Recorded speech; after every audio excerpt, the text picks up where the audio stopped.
Hi అండి. అందరికీ నమస్కారం. Welcome to my channel. ఈ వీడియోలో ఇప్పుడే అందిన వార్త. దేశమంతా షాక్. దిమ్మ తిరిగే షాక్ ఇచ్చిన ఎస్‌బీఐ. పూర్తి సమాచారాన్ని వీడియోలో తెలుసుకుందాము. వీడియోని ఎక్కడే గానీ స్కిప్ చేయకుండా ఎండ్ వరకు చూడండి. అప్పుడే ఇన్ఫర్మేషన్ పూర్తిగా అర్థమవుతుంది. వీడియో చూస్తున్న ప్రతి ఒక్కరు వీడియోకి లైక్ చేయండి. వీడియోని తోటి మిత్రులతో అయితే షేర్ చేయండి. కొత్తగా మన ఛానల్ చూస్తున్న వారు సబ్స్క్రైబ్ చేసుకున్నట్లయితే వెంటనే మన ఛానల్‌ని సబ్స్క్రైబ్ చేసుకోండి. దీని ద్వారా నేను చేసే లేటెస్ట్ వీడియోస్ అన్నీ మీ వరకు రీచ్ అవుతాయి. ఆలస్యం చేయకుండా వీడియోలోకైతే వెళ్ళిపోదాము. దేశంలో ఇంతవరకు ఎక్కడా చూడని మరో కొత్త తరహా బ్యాంకింగ్ మోసం అనేది వెలుగులోకొచ్చింది. ఇటీవల state bank of India SBI పేరుతో నకిలీ బ్రాంచ్ తెరిచిన సంఘటన అనేది ఛత్తీస్‌గఢ్ అనే రాష్ట్రంలో శక్తి జిల్లాలో జరిగింది. రాయ్‌పూర్ సమీపంలోని చపోరా గ్రామంలో కొందరు వ్యక్తులు ఎస్‌బీఐ పేరుతో నకిలీ బ్రాంచ్‌ని ఓపెన్ చేశారు ఏకంగా. ఈ మేరకు ప్రారంభించి గ్రామస్తుల నుంచి డబ్బులు కూడా వసూలు చేశారు.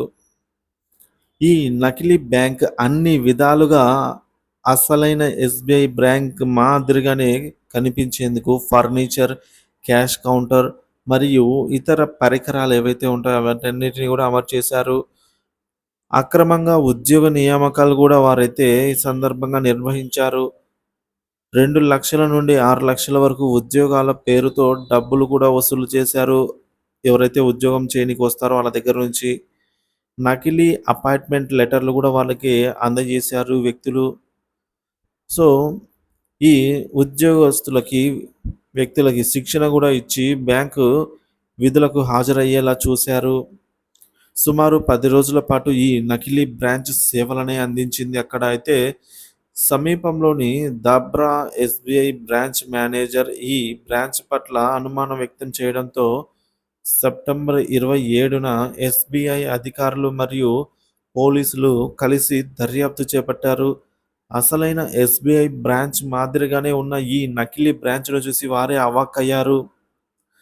పోలీసులు విచారణలో పంకజ్, రేఖా సాహు, మందిర్ దాస్ సహా మరికొందరు ఈ స్కామ్‌లో పాలు పంచుకున్నట్లు గుర్తించారు. ఈ మోసంపై కేసు నమోదు చేసి దర్యాప్తు అయితే కొనసాగిస్తున్నారు పోలీసులు.